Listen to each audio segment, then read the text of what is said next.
చిన్న వయసులో ఒక 5 ఏళ్ల వయసులో 6 ఏళ్ల వయసులో ఉన్నటువంటి పిల్లలకి ఫాదరే సూపర్ హీరో. వాళ్ళ ఫాదర్ సూపర్ మ్యాన్ అనుకుంటారు. ఏమైనా చేయగలడు మా నాన్న ప్రపంచంలో సాధించలేదంటే ఏం లేదనుకుంటారు. వాడు స్కూల్కి వెళ్ళి వాడికి ఒక 10 ఏళ్ళు అంత వచ్చిన తర్వాత ఇంకా వేరే వాళ్ళు ఇంకా డబ్బున్న వాళ్ళ ఫాదర్లని లేదా ఇంకా బాగా పెద్ద పెద్ద కార్లు ఉన్న వాళ్ళని వీళ్ళని చూసిన తర్వాత మా నాన్న అంత గొప్పడు కాదు, మళ్ళీ మా నాన్నకంటే గొప్పలు కూడా ఇంకా చాలామంది ఉన్నారేమో అనిపిస్తుంది. అదే ఒక 15 ఏళ్ళు దాటి 18 ఏళ్ళు అవి వస్తున్నప్పుడు నాన్న సిగరెట్ కాల్చదురా లేదా బాగా చదువుకోరా, రాత్రిపూట ఇడ్లీకి ఇంటికి రారా, ఇలాంటివన్నీ చెప్పినప్పుడు మా నాన్న ఏంటి బాగా నసదొబ్బుతున్నాడు, చేదస్తాం అనుకుంటాను, మా నాన్నకి సరిగ్గా తెలియదు అనుకుంటా బతకటం, అందుకని ఇలా అయిపోయాడు అనుకుంటాడు.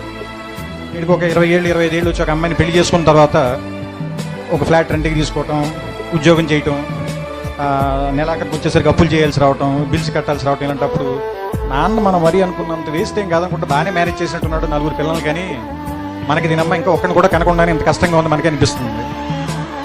ఆ తర్వాత ఒక 35-40 దాటిన తర్వాత పిల్లలు కొంచెం పెద్దవాళ్ళు అవుతుంటే స్కూల్ ఫీజులు, రికమెండేషన్లు, ఆ తర్వాత వాళ్ళకి ఏదైనా ఒంట్లో బాగున్నప్పుడు రాత్రిపూట హాస్పిటల్కి పరిగెత్తటాలు, ఏదైనా ఒక కష్టం వస్తే డబ్బుల కోసం ఎత్తుక్కోవటాలు, ఇలాంటప్పుడు నాన్న గుర్తుంచి కళ్ళల్లో నీళ్ళు వస్తాయి.